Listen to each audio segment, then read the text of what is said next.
Hello, everyone, and welcome to the Opted Theology Podcast. My name is Andy Schmidt. I am here with Michael Ward.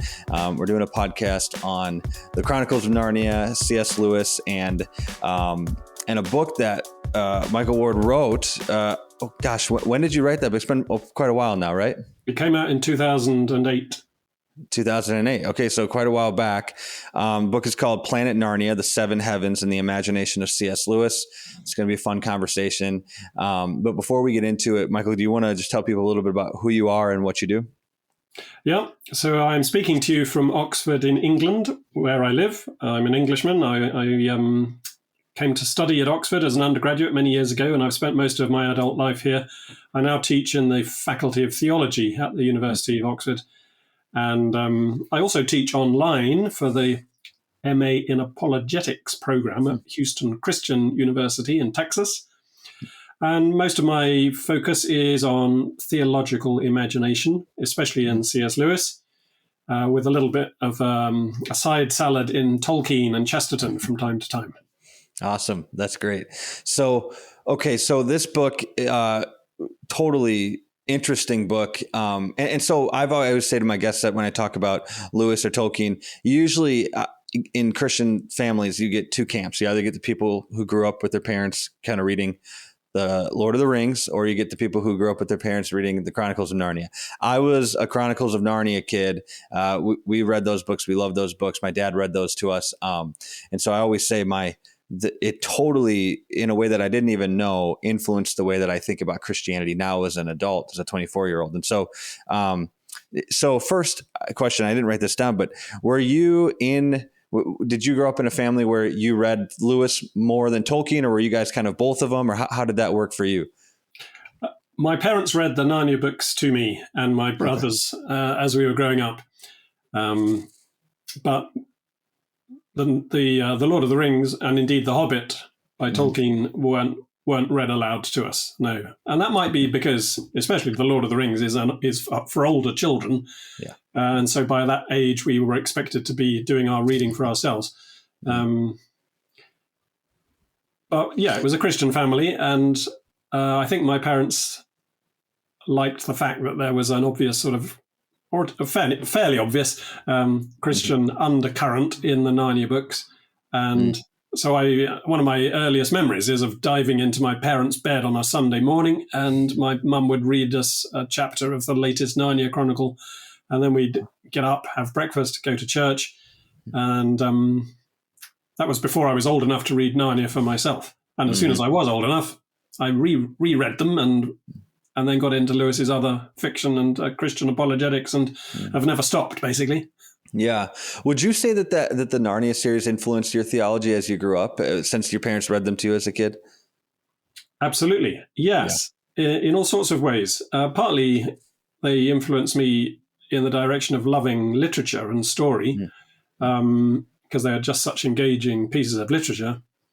Partly they, I think, gave me the sense that the Christian life, or the spiritual realm, was subtle and not always obvious. The children in the stories, they sometimes have to look beyond appearances, and they have to show character. The moral choices they face, the decisions they have to make aren't always easy, let alone obvious. And so those sorts of presentations of the moral life, the spiritual life, definitely impacted me a lot. Yes. Yeah, it was interesting. I'm rereading the series again, and read The Horse and His Boy. And, when you read it as a kid, you get some of the main themes. And then when you read it, when you get older, you're like, wow, I missed all of these other details that were super important. And one of the details that I totally missed in The Horse and His Boy was towards the end when Shasta's walking with Aslan, and Aslan says, "Tell me your sorrows, boy." And Shasta opens up to him, and then Aslan kind of says, it goes through Shasta's life, and I was with you. I was the one who pushed your boat to shore, and I was with you at this point, and at this point, and at this point. And I just started crying because I was like, holy cow, I did not even see this dynamic working itself out, and kind of the providence of God being there in Shasta's life. And so those are, kind of to your point, some of those spiritual, Shasta didn't know that was happening at the time, obviously, but then later on he realizes, oh my goodness, of course there was something guiding me this whole way. And so, yeah, that's a really good point. I love that. So let's get into your book. Let's start to talk about your book. To begin with, what compelled you to write this book? So tell me about the story that kind of drew you into writing this book. Well, I was doing my PhD on C.S. Lewis. I did a doctorate through the University of St. Andrews in Scotland, and I was studying Lewis's theological imagination. And I'd spent about 18 months of my research looking at Lewis's interest in wordless prayer, which is a theme he goes into in some detail in his book on prayer, Letters to Malcolm. And I was intrigued by Lewis's desire to pray without words. And because Lewis was such an articulate man, why would he not want to use words? And what does wordless prayer even mean? And associatedly, I was looking at implicit communication, how Lewis says things without saying them, how he suggests, how he indirectly gets at whatever it is he's trying to say. So I was turning all these sorts of subjects over in my mind, and at the same time, I had for a long time in my Lewis awareness the fact that the Narnia books were a bit mysterious, that they look on the surface to be a bit of a hodgepodge. That's a criticism that's often been levelled against them, that Lewis was sort of drawing upon lots of different literary traditions and mythological sources. And that quite a few scholars and critics had tried to find some sort of governing pattern or, unifying scheme within the Narnia books that might tie them together a bit more satisfactorily. So one night, I'm lying in bed and I'm reading Lewis's long, complicated poem about the planets, about the seven heavens of the medieval cosmos, which Lewis, being a medieval scholar, knew all about. And I got to the lines in the poem that detail the various influences and attributes of the planet Jupiter, as Jupiter was understood in the Middle Ages. And I come to these words that really just leapt off the page at me, that Jupiter brings about winter past and guilt forgiven. Just those 5 words. And I thought, I've come across that in another of Lewis's works. The passing of winter and the forgiving of guilt are basically the 2 main elements in The Lion, the Witch, and the Wardrobe. The White Witch, you remember, she's made it always winter but never Christmas, and her kingdom of ice and snow is defeated at the coming of Aslan. When he shakes his mane, we shall have spring again. When he bares his teeth, winter meets its death. And Edmund, the treacherous Edmund, who goes over to the witch's side, his guilt is forgiven by the death of Aslan on the stone table, and is rising again to new life. So I began to think, maybe there's a connection between The Lion, the Witch, and the Wardrobe and Jupiter as Lewis understood Jupiter. And then, my mind slowly cranking, I thought, well, there are another 6 Chronicles of Narnia, and there are another 6 planets in the medieval cosmos. Is it possible that they all match up? And it was pretty easy to see that they did. And that made me think, that explains the otherwise seeming oddities and peculiarities about the Narnia books. What Lewis is really getting at, or, trying to evoke indirectly, implicitly in these 7 chronicles, is the personality, the attributes, the characteristics of one of these 7 planets, which Lewis elsewhere describes as spiritual symbols of permanent value, which were especially worthwhile in his own generation, and which he writes about all over his other works, his academic writings, his poetry, like I just quoted, and indeed some of his earlier fiction, the Ransom trilogy of interplanetary novels, are deeply indebted to this medieval cosmology. Mm.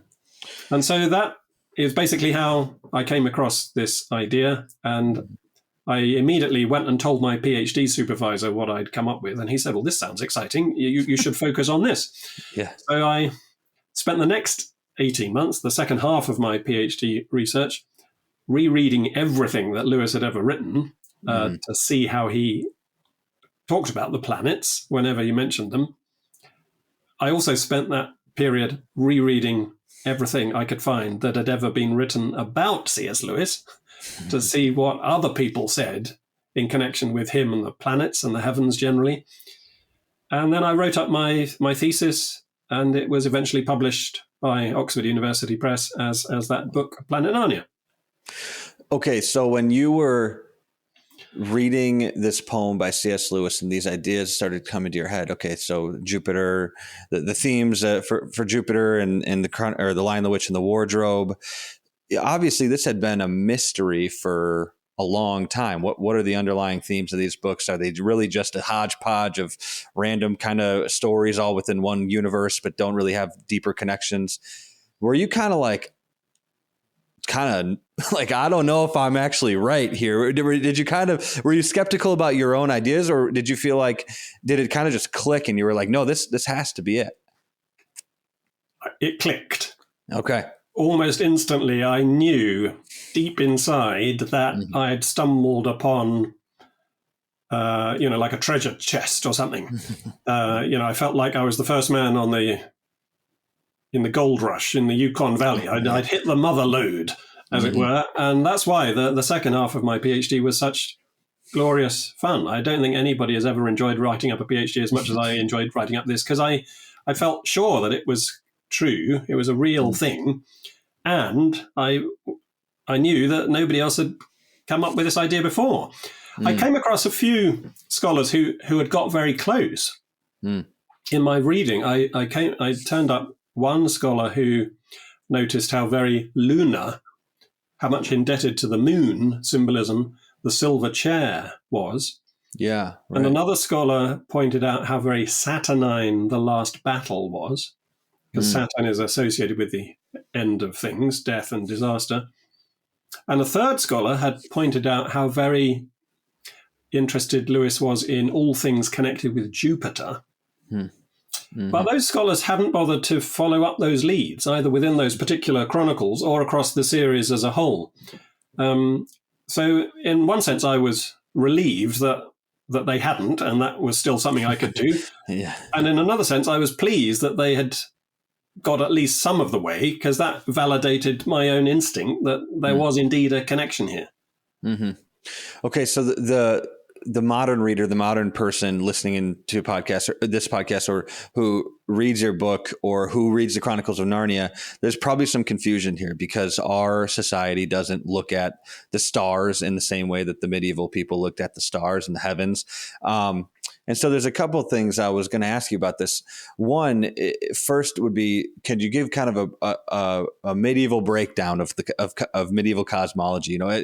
Explain to people what the medieval people were seeing and what they were associating with the planets in their time, and then from there, could you talk a little bit about one of the interesting things for me is that the key here is the medieval cosmology, but it doesn't seem to me like the medieval cosmology is necessarily like a linear narrative story, in the sense that, and I might be wrong about this, so I want to be corrected if I'm wrong about it. You mentioned that Saturn, one of the themes of Saturn is that there's an end to things.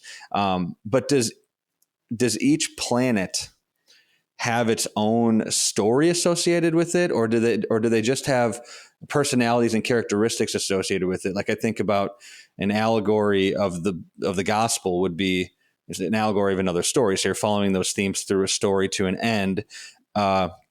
If each book is connected to a planet, is it just in characteristic and personality, or is there even a story between all of the planets that end in Saturn? Sorry, that's a very long question, and I'll break it down again. But could you start with giving a breakdown of the medieval cosmology? Yeah. So medieval cosmology, we must remember, was geocentric. It was still under the belief that the Earth was static and central, and that the sun went around the Earth. The Earth did not go around the sun. That, that's what Copernicus changed in the middle of the 16th century with his heliocentric model of the cosmos. Yeah, okay. Sun-centered cosmos. So you've got to think of the Earth as the center of everything, and when you looked out from Earth, you looked up not into empty space, because that word is a 17th century word. It didn't exist for the human mind in earlier centuries. You didn't look up into empty space. You looked up into the heavens, a series of ranked concentric spheres or heavens. Think of them like nesting Russian dolls. And, transparent spheres you can see from one to the next. And each sphere has its own planet. And each planet has its own set of attributes and influences that it would shed upon the Earth, and upon people and events, and even the metals in Earth's crust. Now, the best way to think about these seven heavens is by connecting them with the names that we give to the days of the week. Because that's where they match up. Because Saturday is Saturn's day, and Sunday is the sun's day. Monday is the moon's day, and then the other 4 days of the week. If you think they're slightly hidden from us in English because for some reason we use the Norse names for the planetary character rather than the Roman names. But if you think in, say, Spanish or French, Tuesday, Wednesday, Thursday, Friday are martes, miércoles, jueves, and viernes. In other words, Mars's day, Mercury's day, Jove's day, Jupiter's day, and Venus's day. And in French, it's mardi, mercredi, jeudi, vendredi. So this is before the invention of the telescope. The telescope was invented in the 17th century, and these are the objects that could be seen with the naked eye, and they were called planets as opposed to stars, because a planet is literally a wandering star. That's what the word planet means, wanderer. So these seven celestial objects took their own unique paths across the heavens, whereas all the other celestial objects were stars fixed in their constellations. So when the telescope was invented, other planets began to be discovered, like Uranus and Neptune and Pluto. But that's much later. So we've got to remember that the sun and the moon were still regarded as planets in this cosmology. And they had all these characteristics. So to answer the second part of your question, they weren't connected really with stories as such. Each of these planets, they were just held to have certain influences.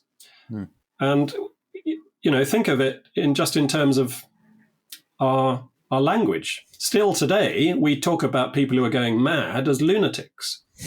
They are under the influence of Luna, the moon. Because the moon is a very changeable planet. The moon waxes and wanes. The moon moves about the sky very quickly, and it gets bigger and smaller, and it turns blue and red, and it's very, very changeable. Sometimes it disappears altogether. So that changeable, mutable aspect of the moon was, by a fairly natural process of the human imagination, connected with people whose own mental stability was very questionable, was very inconstant. And then think of the word venerate.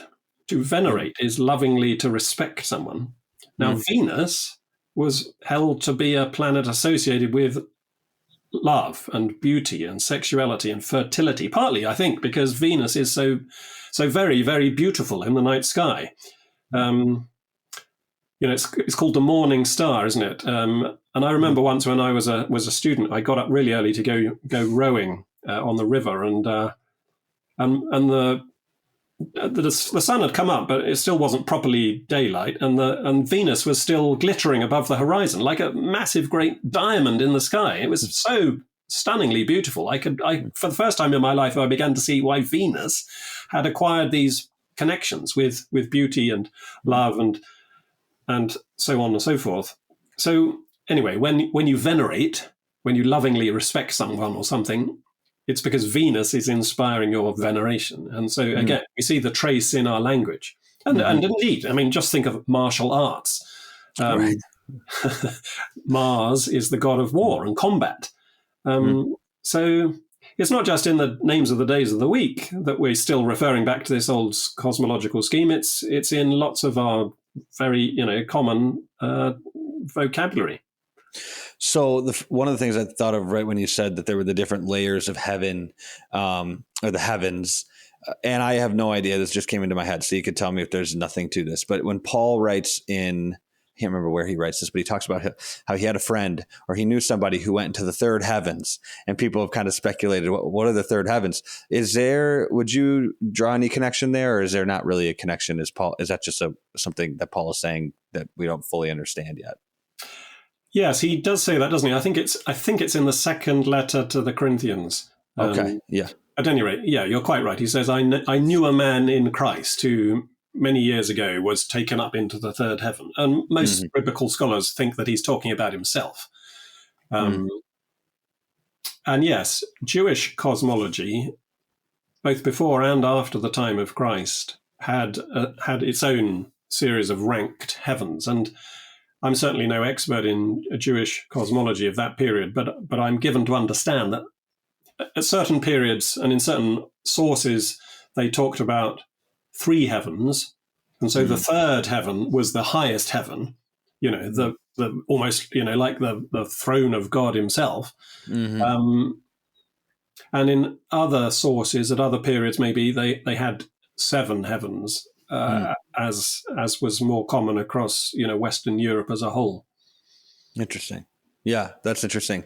Okay, so with that lens now for modern people to kind of understand how the medieval people were looking at the stars and the heavens, can we go through each of these books, each of the Chronicles of Narnia books, and could you give the planet that book is associated with, and then I guess talk through that a little bit for people to understand what those associations actually are and where we find those associations in the books. Yep.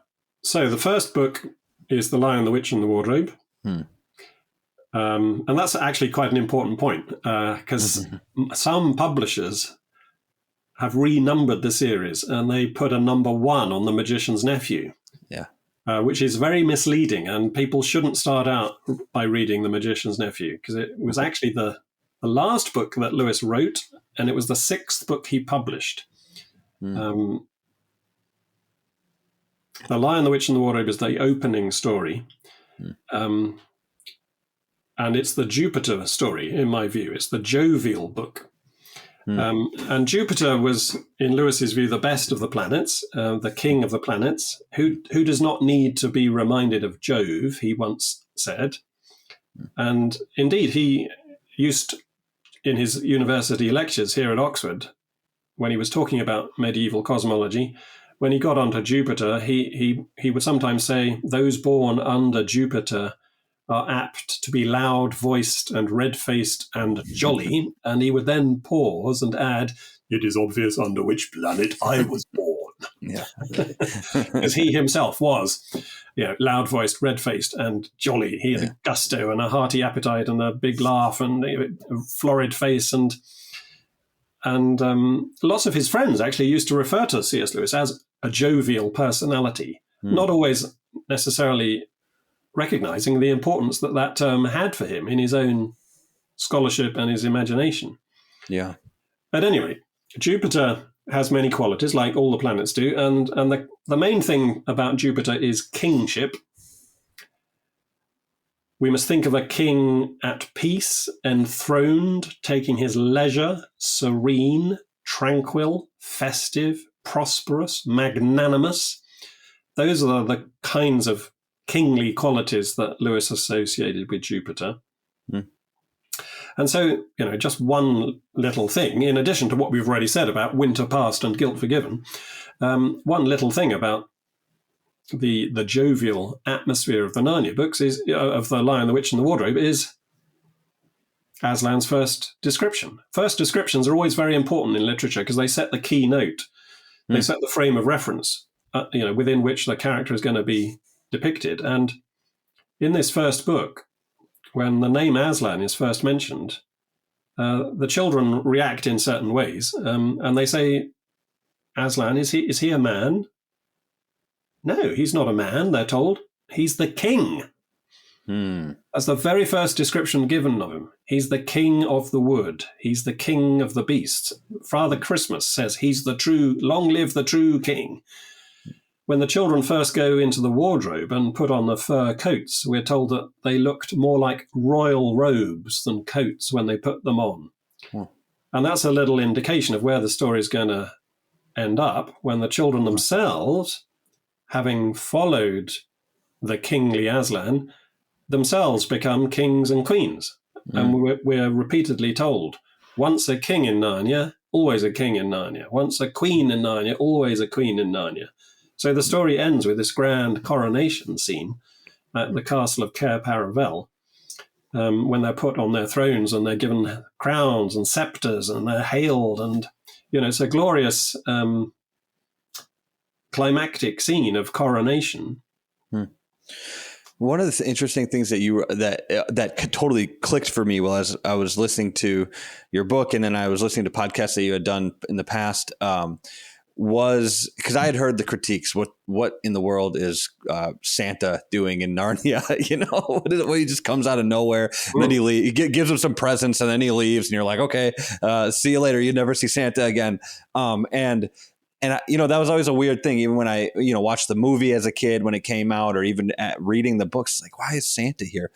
And that first quote that you mentioned from the Planet, Lewis's Planet poem, basically, could you say that quote again? About Jupiter bringing to pass the winter past and guilt forgiven. Yeah, and then you've mentioned in different podcasts and that Santa represents that jovial character. So as Santa comes and gives them these presents, or Father Christmas, and then leaves, it's like a passing of the winter is moving forward and it's passing forth and it's going to be gone. It's going to leave now. And so this is a sign of that. And you're like, that totally makes sense once you understand the context there. But that was really helpful. That totally clicked for me, and that was very helpful. So it's important to remember that the White Witch has made it always winter and never Christmas. And Mr. Tumnus, the faun, right at the start of the story, laments the lost days of jollification in the olden days before the witch's winter set in. People were happy and they were festive, and they gave themselves up to jollification for weeks on end, and all that is now in the past. But then at the coming of Aslan, the winter begins to thaw and turn to spring and summer. And Father Christmas is the harbinger. He's the herald of that, because he's the one that the witch has kept out all these years. And the fact that he is jolly himself, he's red-faced, he wears a bright red robe, bright as holly berries, and he gives all these gifts, and he ushers in the jollification. That helps crystallize an aspect of the jovial theme that the whole book is designed to communicate. Because in strict logic, it's hard to explain why Father Christmas should be in Narnia at all, because the Narnians show no knowledge of a character called Christ. Yeah, right. So what would they mean by Father Christmas? That doesn't really make sense in strict logic. But Lewis wasn't concerned with that kind of strict logic. He was concerned with poetic and symbolic logic. And Father Christmas is there to communicate the jovial aspect of the story. and forget strict logic. That doesn't matter. That was weird. I remember thinking as a kid, what Santa, this is because of Christmas. Like, this is because of Jesus, God taking on flesh and coming down to earth. That they don't have Jesus in Narnia. Now, obviously, Aslan says, I think in the Voyage of the Dawn Treader at some point towards the end, I go by a different name in your world. So there was some sort of understanding from Aslan's end that there was some connection, or even, I don't want to, it's like, I don't want to go too deep into it, I guess, if it's not there, but it might even be the same person, the Jesus character. And I know that they've talked about it's a supposal. So Lewis wasn't really doing Aslan is Jesus. But there was an acknowledgement, which is interesting, that Aslan like fully acknowledges the Christ of our world. And so, but as a kid, I was always like, why is Father Christmas here? Like, what's he doing? Yeah. So yeah, it's an interesting thing. So the next book, it was Prince Caspian. What is this one? What planet corresponds with this book? Mars, the planet Mars, which, as we've already said, is the god of war. And Prince Caspian is a war story. It's the civil war of Narnia. It's described as the Great War of Deliverance in Lewis's own timeline of Narnian history. Narnia has devolved into a tyranny under the usurper Miraz, and all the old Narnians who believe in Aslan are driven into hiding. And then at the coming of the children, Caspian, who is the true king, is inspired to head up a rebellion, an insurrection, to overthrow the tyrant. And so there's a lot of military imagery running through the book. Peter rediscovers his sword. There's the single combat between Peter and Miraz. There's the arrow attack in the wood. The whole story is littered with, castles and ramparts and bows and arrows and swords and hauberks and all this military imagery. Yeah, maybe this is... Oh, sorry, go ahead. And even the word martial itself appears twice. Reepicheep is described as a martial mouse, and Miraz frets petulantly over his martial policy. So that's Lewis, as it were, giving us a little tip of the wink. The word martial never appears in any of the other Narnia books. And it's interesting that the whole setup of the story it involves the planets. You remember how the Narnian planets, because Dr. Cornelius takes Prince Caspian up the tower at night, doesn't he, and shows him the conjunction of two Narnian planets. They're called Tava, the Lord of Victory, and Alambil, the Lady of Peace. And their conjunction betokens some great good for the sad realm of Narnia, we're told. So even in the Narnian heavens, there's a sort of planetary significance going on. But you asked me earlier how much the idea clicked when I first had it. And it did click very satisfyingly and reassuringly right from the start. But if I had any difficulty with any of the books, it was with Prince Caspian, because I was aware that in addition to all this military imagery, there was a whole host of woodland imagery. Yeah. Trees and forests are everywhere in this story. And you remember how Lucy tries to wake the trees, and they don't wake up until Aslan is present. And then later on, the trees come to the battle. The Telmarines are frightened of the forests, and I was thinking to myself, what's all this tree imagery got to do with Mars? My own classical education is not very strong, but it didn't take much digging to discover that in Roman mythology, Mars was not always and only connected with war. Mars was originally a vegetation deity. He was associated with trees and forests, and he was called Mars Silvanus, Sylvan, pertaining to trees.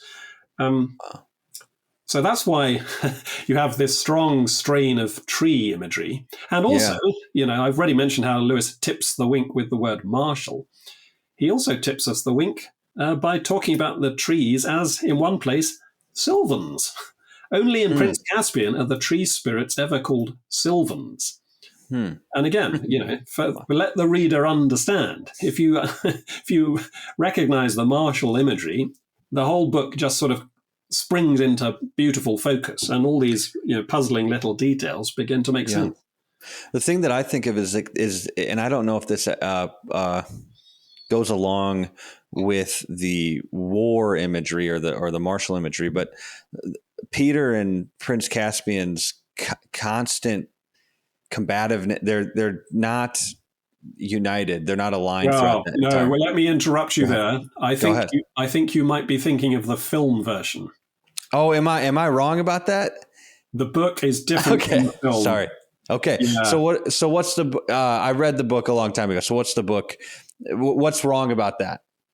Well, I mean, I suppose the filmmakers just thought they needed a little bit more, conflict to spice things up. But in the book, there's no conflict between Peter and Caspian.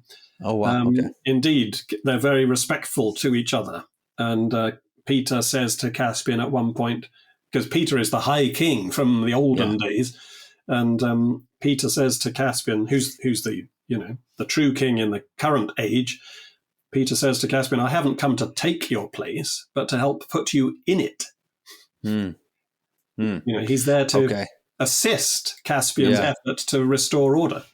Wow. Okay. So I guess I'm totally wrong. Thank you for correcting that. Because as a kid, those movies came out when I was a kid. So they kind of have this deep connection to the books. And then I obviously know that people did not like the last two books or movies that came out. Now they're I don't know if you saw that they're going to remake them on Netflix. Did you see that? Yeah.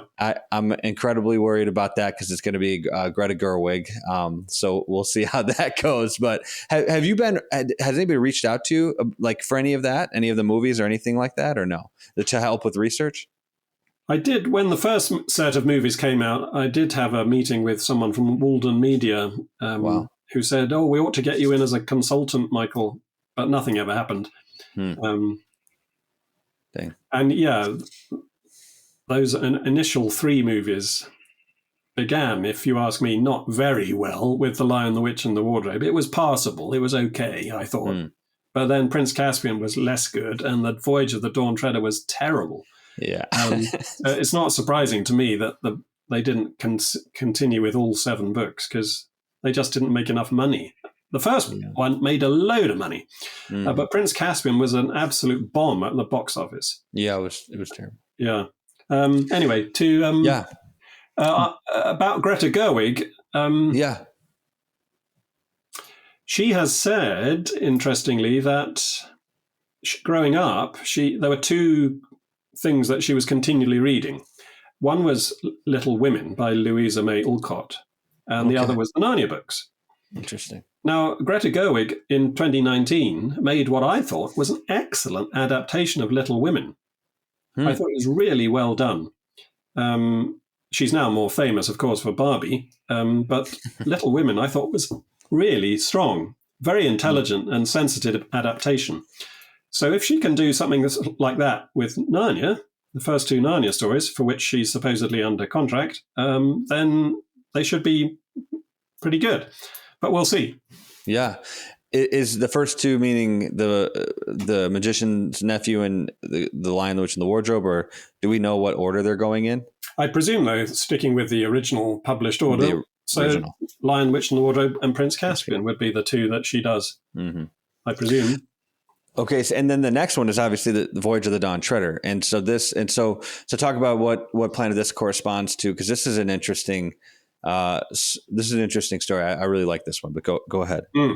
Well, I mean, when I was first thinking to myself which of the planets connects with the Voyage of the Dawn Treader, it was so obvious that it was the Sun, because you could almost guess it from the title. The Voyage of the Dawn Treader. They're heading towards the eastern edge of the world. And there they encounter Aslan scattering light from his mane. He's almost literally turned into a sun god, a sunburst, as it were. But earlier on, remember, Lucy has seen Aslan flying in a sunbeam as a bird. And there's that moment on Goldwater Island where the children discover the magic pool that turns things to gold, and they begin squabbling about who's going to take possession of this island. And then suddenly they're shamed into silence by the appearance on the hillside of Aslan, who, we're told, was shining as if in bright sunlight, though the sun had in fact gone in. In other words, Aslan is the true sun. Yeah. To put it in biblical terms, we would think of Jesus in John's Gospel saying, I am the light of the world. Right. And that reminds me that, this planetary imagery is entirely consistent with biblical theology. Think of Jupiter, King of Kings, Lord of Lords. That's the biblical take on jovial imagery, you might say. In the case of Mars, the god of war, think of all the military imagery used in the Bible for the spiritual life about fight the good fight, put on the whole armor of Christ Jesus, be a good soldier of Christ Jesus, that kind of thing. And indeed, the trees of the field clapping their hands in the Old Testament for the sylvan imagery in the Mars book. So what I'm trying to say is that Lewis is using this planetary imagery not as an alternative to biblical imagery, but as a way of, as it were, sort of thickening and enriching his biblical imagery. Because, Lewis could, as it were, have started and stopped with biblical imagery. But instead, what he does is he roots his imagination in the Bible, but then goes a long way round through classical mythology and medieval cosmology, enriching his theology as he goes with all this additional material, which is totally compatible with where he started. And yet it adds all these layers and acquires all these resonances, which is why the books have become such classics. And lots of people outside their Christian tradition find them rewarding and interesting and beautiful. Because Lewis, he was an immensely learned man. He read everything and he remembered everything, so people said about him. And that's why the Narnia books are such, they've become classics in the canon of English children's fiction. Yeah. So the next book, so there's 3 books here in the series that I always, when I was a kid, they felt like the oddballs out. I don't know why, but the Silver Chair was one of them. And I'm rereading it right now, and it feels so kind of just like weird and dark. And so there's a reason for that. Right. And then, the other one was so it was a Silver Chair. The Horse and His Boy always, if to a lot of people, feels a little off because you're not starting outside of Narnia. You're starting in Narnia with Shasta and you're taking a journey. And then the one that honestly I just was mostly off-putting to me was The Last Battle. It was very weird and dark in certain ways, but also like as a kid, when I found out that Susan wasn't coming back to Narnia, I was devastated. I was like, I thought everybody was going to come back to, it's going to be this, like, we all live happily ever after type of deal. And that just wasn't the case, which really, I think, taught me a lot about kind of worldliness, materialism as a kid, I guess the powers of the world, and the fact that Susan, she was in Narnia. She knew Aslan. She talked to Aslan. It reminds me of that, the Hebrews 6, they tasted of they were enlightened. They tasted of the gifts of the Spirit and the Word of God. And then they rejected the faith. But the Silver Chair, sorry, I'll go back to the Silver Chair. Talk about Silver Chair and its planetary connection and why maybe it feels dark and kind of gloomy at certain times. Yeah. So the Silver Chair is the moon book, the lunar story. Mm-hmm. And in medieval cosmology, the moon marked the boundary between the lower realm of mutability, uncertainty, doubt, change, contingency, and the upper realm, the higher heavens, the translunary realm of fixity and certitude and perfection. So the moon is really the boundary, the borderline between these two realms.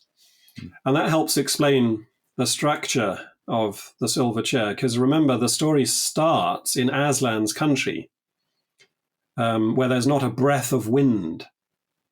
And then Jill and Eustace fall down, or are blown down, in Jill's case, down to Narnia. And they're told before they leave Aslan's country that the air will thicken.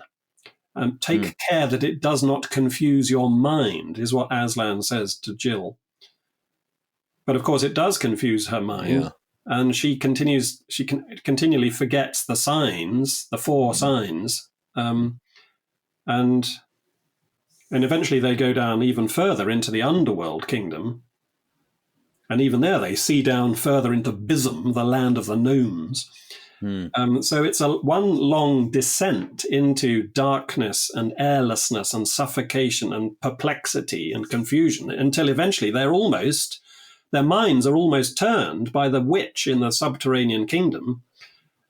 And indeed, the person they're hunting, the quest they're on to search for the lost Prince Rillian, he indeed is described as a lunatic.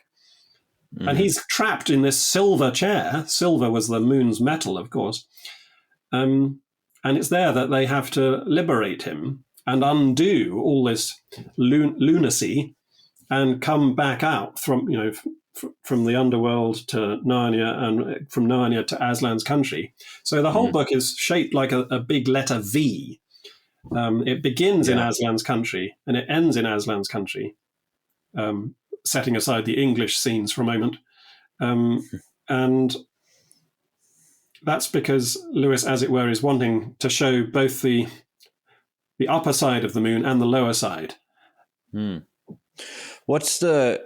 can you break that down even a little bit more? I'm trying to think. So I'm reading this morning. I was reading it, and I'm reading that full book right now. And I just got to the point where they go far enough down to where they see a shore, and then there's a boat on the shore, and there's water.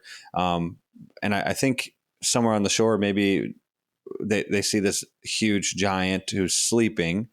Also, they passed a bunch of different creatures who were also sleeping, and their guide keeps telling them, and it's kind of like the code of those the gnomes, is that they keep saying the same thing over and over again about many fall down to the underworld and few return to the sunlit lands. Yeah. And Marshwiggle is kind of just getting annoyed with that. But also they said about the, so one, could you explain kind of that concept, but also that this huge giant, I can't remember his name, was going to wake up at the end of time, and at the last times. And then all of these creatures were going to wake up kind of at the end of time, and they're just like walking past them, and I don't fully understand that. Yeah. Well, that repeated refrain from the warden of the Underland Kingdom, many fall down and few return, that's just itself a little reflection of the V-shape narrative that that structures the whole book. As for the sleeping giant, the name he's given in the published version of the book is Father Time. And he will wake on the day that the world ends, we're told. And he's a massive great giant with a silvery beard and a snowy beard, I should say. But interestingly, this is one of the most fascinating discoveries I made as I was doing my researches. There's a typescript of the Silver Chair, a rough draft. None of the manuscripts, none of the handwritten versions of the Narnia books have survived, and only one typescript. And even that's not complete, but it's the typescript of the Silver Chair. And on page 121 of the typescript of the Silver Chair, you get to that passage where they're walking past this sleeping giant, and Puddleglum says, "Who's that?" And the answer he's given is, "That is the god Saturn, who will wake on the day that the world ends." Yeah, wow. That's in the draft. Yeah. Now, when Lewis came to publish The Silver Chair, he changed the god Saturn to Old Father Time. so as to hide his planetary scheme a bit more carefully.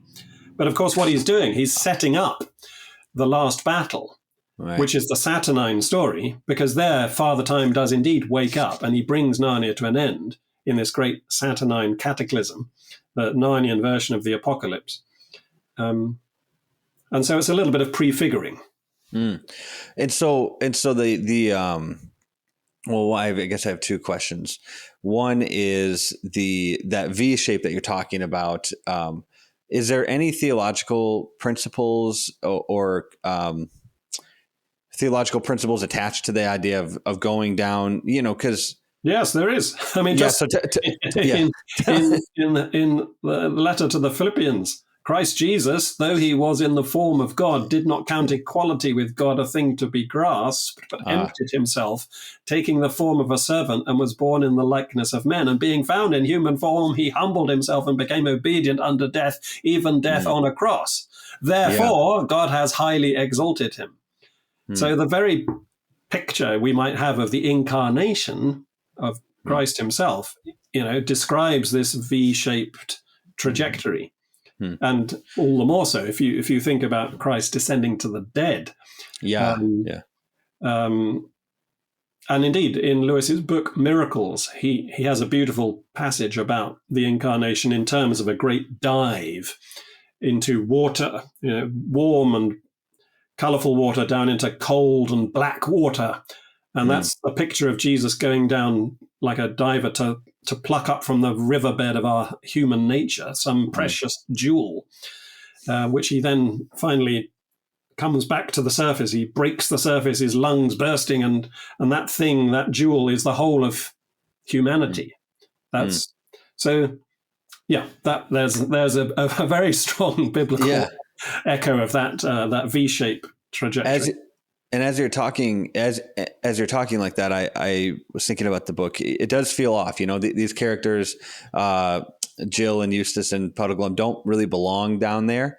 It's obviously they never been down there before, and so I think of the concept of being our citizenship is in heaven. We don't necessarily belong down here on earth in some ways after we become Christians.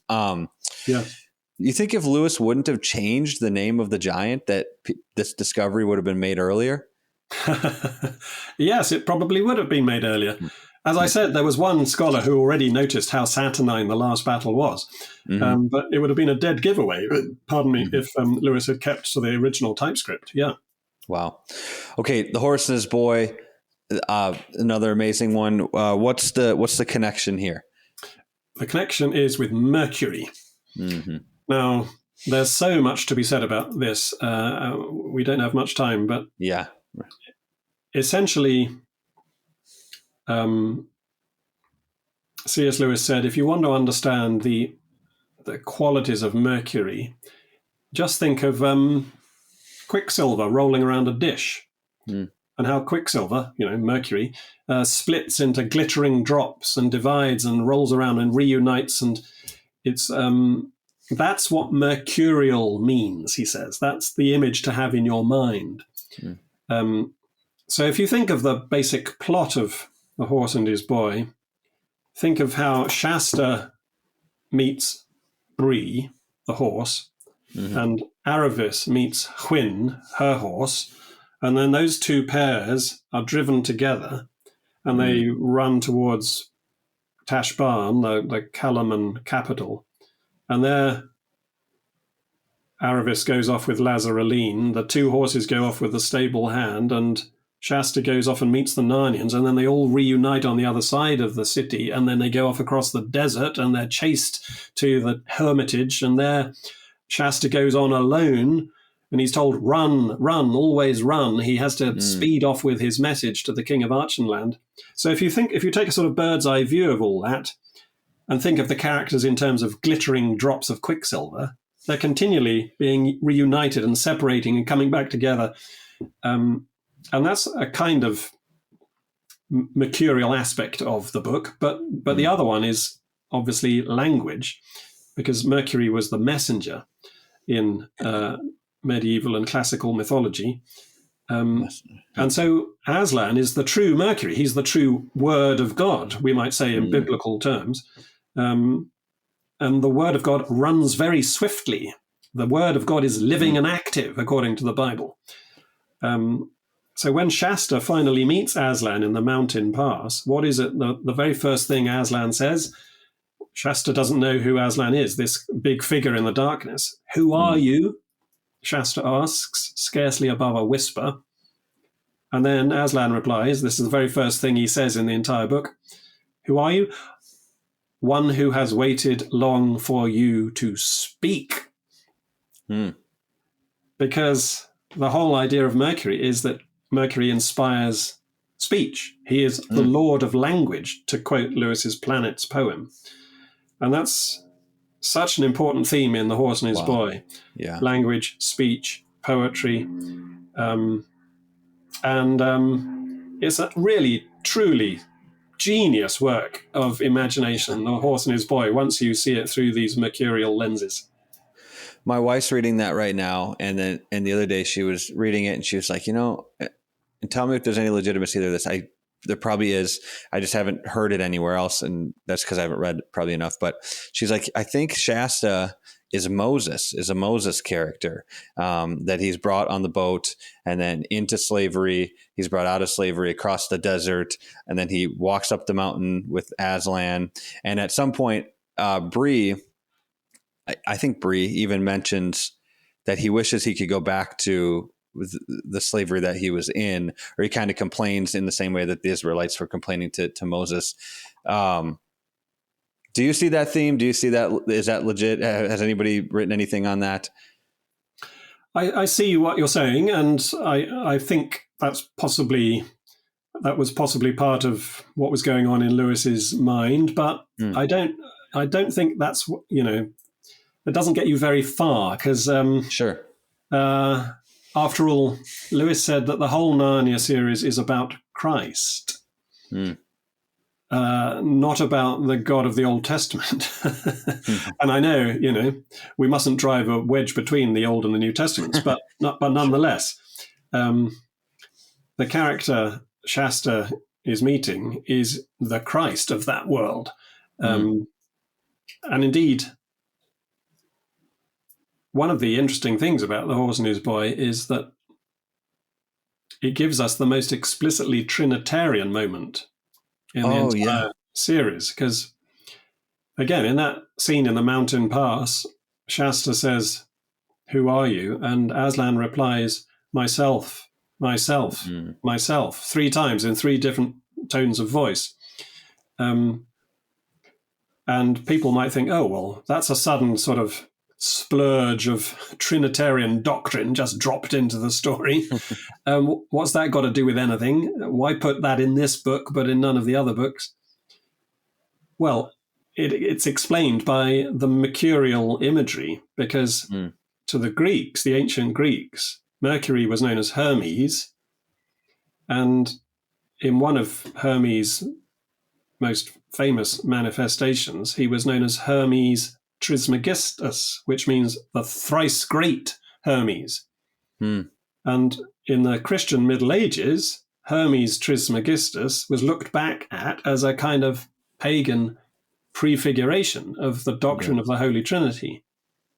And of course, it's Christ who opens up the Trinity to us. It's Aslan who opens up the threefold myself to Shasta. So I think it's much more helpful to start trying to explain The Horse and His Boy by reference to the Mercury imagery, rather than by biblical connections that might not be relevant. Yeah, totally. That makes sense. Is it okay if we get through these last 2? I know we're running out of time. Yeah, go ahead. The Magician's Nephew is like, I don't know if it's my favorite. It's one of my favorites. I love the wood between the world and how everything comes to be. What's the connection here? And tell us a little bit about that. It's the Venus book. Venus, as we've already discussed, is associated with creativity and fertility. And so this is the story where Narnia is brought to birth. Aslan sings Narnia into being, creates it in a sort of Narnian equivalent of the creation story from the opening chapters of the book of Genesis. Yeah. And as soon as the animals are created, the first command that they're given is to love. Venus is the planet of love, as Lewis puts it in his novel Perelandra. And really, the story is a story about keeping your loves properly ordered. Because you remember how Diggory, the boy in the story, is sad because his mother is dying. Yeah. And he loves his mother. He doesn't want to lose his mother.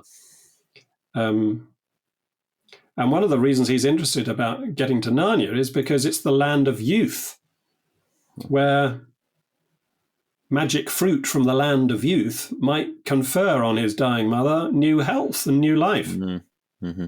So when he gets to the western garden of this magic grove, this orchard of immortality-giving apple trees or life-giving apple trees, you remember how the witch, Jadis, is there tempting him to steal one of these apples and to take it back and give it to his mother. But that's not why Diggory has been sent to the garden. He's been sent to the garden to pluck an apple and bring it back to Aslan so that a tree of protection can be planted to guard Narnia against Jadis, who Diggory has brought there on the day of its very creation. So Diggory is suddenly faced with this really crucial choice. Is he going to, as it were, love Aslan first and foremost and keep his promise to Aslan to pluck an apple for the tree of protection? Or is he going to prioritize his love for his mother and steal an apple for her, as the witch wants him to do? And so it's a really, really brilliant way of dramatizing the biblical command, seek ye first the kingdom of God and his righteousness, and all these other things shall be added unto you. Mm-hmm. In other words, you've got to love God with all your heart, soul, mind, and strength. That's the first commandment. And then the second commandment is like unto it, love thy neighbor as thyself. But there's definitely an order. God first, neighbor second. And if you put the second things first, as Lewis often liked to say, you lose both the first and second things. Yeah. So Wow. Diggory makes the right choice. It's a painful choice, and it's a very moving and poignant way of depicting that, correcting that ordering of one's loves so that they do reflect spiritual reality. And it's worth remembering, I think, that C.S. Lewis, as a boy, lost his own mother when he was not quite 10 years old. Yeah. So his own personal tragedy of losing his mother is sort of reflected in Diggory's story. And that's one of the reasons I think why The Magician's Nephew has such a powerful emotional charge. It's really digging down into some really painful episode in Lewis's own upbringing. There's a great scene in that book where, and I think it goes along with what you're saying, the love theme here, and it shows, I think, the depth of Christ's love for us people. When Diggory is telling Aslan about his mom's sick, she's going to die, and he's just crying, and he's not even looking at Aslan, and then he ends up looking up and he realizes that Aslan's tears are bigger than his own, and like Aslan cared more even than Diggory cared about his own mother. That's totally, because that was the first book when I started rereading the series. That was the first one I went back to, and that part I just totally kind of rocked me. I was like, wow, that I never even, in some really probably messed up way, I never thought about Jesus that way, that he actually cared even more about and loved me and my family, different people around me, more than I even did. And it's just that's an amazing scene. Yeah, that all makes sense. Okay, we'll move into the last book, The Last Battle. So tell us about this one's a interesting one, and there's a lot of interesting things. It's kind of a creepy one. I don't know. When I was a kid, I felt this one was kind of creepy. But yeah, go ahead and tell us about this one. Yeah, so it is the Saturn book, and Saturn is best thought of in connection with Father Time. Think of Father Time with his scythe and his hourglass. Think of the Grim Reaper cutting people down. Saturn is, in a sense, death. disaster, treachery, pestilence, all these negative qualities, except one. There's one, as it were, positive quality about Saturn, and that is that if you receive the Saturnine influence properly, you will be made into a true contemplative. In other words, you'll be able to see into the heart of reality, undeflected by superficial appearances to the contrary. In other words, Saturn touches upon, some of the deepest mysteries of the faith. That, when Jesus says, "Blessed are those who mourn, for they shall be satisfied. Blessed are those who are persecuted for righteousness' sake, for theirs is the kingdom of heaven." Who wants to be persecuted? Who wants to mourn? Who wants to die? None of us. Yeah. Jesus himself wept tears in the Garden of Gethsemane and asked for the cup of suffering to be taken from him. But like a true child of Saturn, we might say, in the planetary sense, or like a true contemplative in the theological sense, Jesus resists that temptation to focus on the doubt and the darkness and the defeat. And he, as we're told in the letter to the Hebrews, he sets, for the joy that was set before him, he endured the cross, despising its shame, and therefore has been raised to the right hand of God. He sets his face like flint against all these difficult things. So that's really the heart of the story, at least the first 3/4 of the story, when everything is getting darker and more challenging and terrible, as the final judgment is wrought upon Narnia, and it is dissolved and destroyed, and everyone dies. It's a really challenging story, especially for a supposedly an audience of children. Yeah. But of course, in the last section of the book, you get the resurrection. You get the Narnia within Narnia, further up and further in, and this glorious depiction of heaven in Narnian terms. And it's really, really interesting how, in that final section, Lucy says to Eustace, "Have you noticed you can't feel afraid anymore?" And Eustace replies, "By Jove, you're right." Or, "By Jove, neither one can," his actual words. By Jove. And there's a double meaning in that. Let the reader understand that Jupiter, has become the dominant influence again. Saturn has, as it were, done his worst. Saturn has done his job. Saturn, however, is not the center of the cosmos, symbolically speaking. Saturn is just a servant of Jupiter, the King of Kings, the Lord of Lords. And that's why the jovial influence, is exerted and reasserts itself in that final section. It's so that, in a sense, the whole Narnia series begins and ends with Jupiter. The Lion, the Witch, and the Wardrobe is the Jupiter story throughout. And the last battle, which is mostly Saturnine, does finally end with a jovial resurrection scene. Is there a sense in the last battle, as they go into Aslan's land and kind of into the heaven of Narnia, is there a sense that like heaven brings an end to ends, that at that last, it's like the last page of the book, there's that really great part that talks about how all of what you just read is kind of the prologue, and now you're entering into a story in which the next chapter is even better than the last, and it just goes on forever and ever. Is a reader supposed to pick up a feeling of that Aslan and that, like, they've put an end to ends? There's no more ends anymore. Now it's just going to keep going. Absolutely, yeah. In the New Jerusalem, in the heaven depicted in the Book of Revelation, God will wipe away every tear from their eye, and there shall be no more sighing and sorrow. There shall be no more ends in that sense. Yeah, absolutely. Yeah, It's beautiful, beautiful book. Yeah. Wow.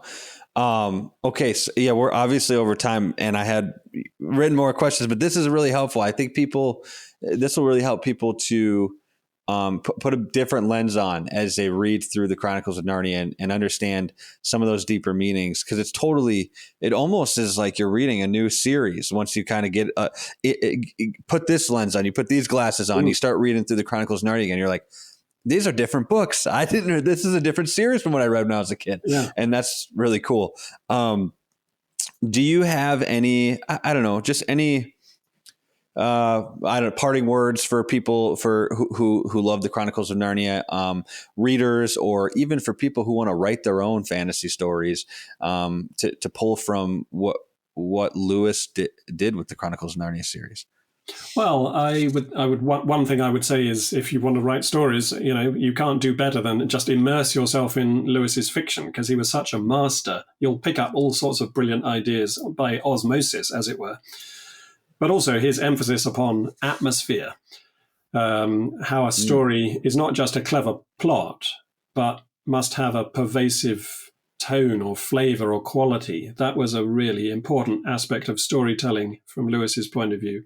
And I think storytellers, filmmakers, stage play writers, they can all learn from that. But I think what I'd like to end on is basically what you were just saying about putting on a different lens, and how the books become, in a sense, different books, but they're the same, but they're different. They're even better than they were. And I think myself, as I've worked on this over the years, I've often asked myself, why did Lewis do all this? What was the basic point to hide all this planetary imagery so deep? One person who knew C.S. Lewis, who I told about this, he said that it was entirely in accord with Lewis's personality, because Lewis had a great sense of fun. There was a playful aspect to his personality. And so I think that's part of it. It was just, a great literary joke, you might even say. Lewis was sort of hugging himself with laughter as he hid all these elements in the story. But I think the more serious, the more substantial and profound reason why he did it would have been in connection with his own path to faith. Because you remember how the problem of pain starts? It starts with Lewis saying, not many years ago when I was an atheist, if anybody had asked me why I was an atheist, I would have said, look at the universe we live in. It's mostly impossibly dark and full of empty space, and it's bleak and meaningless. But then he becomes a Christian, and he begins to think of the universe in an entirely different way.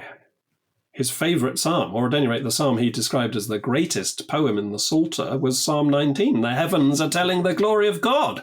The firmament proclaims God's handiwork. So far from being just an empty space of meaningless bleakness, the heavens suddenly become 180 degrees opposite. And yet the universe hadn't changed. It was Lewis's perspective that had changed. So I think Lewis had a great interest in how the same phenomena could be perceived from diametrically opposite points of view, and not irrationally. There's plenty of reason for people to think that the universe is bleak and meaningless when they see innocent people suffering and inexplicable events occurring. And,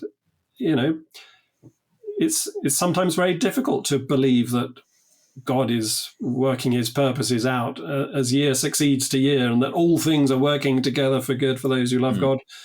It often doesn't seem like that when you are confronted with the problem of pain. But, of course, from the Christian point of view, and this is where we come back to Saturn, despite all appearances to the contrary, we believe that God is working his purposes out, and Jesus Christ himself, having gone down into the darkness for us, is the validation of that belief. That's why it's not irrational, because the resurrection shows that it's well warranted. It's grounded in history. This explosion of new life, the resurrection of Jesus Christ, is the warrant for this transformation of belief.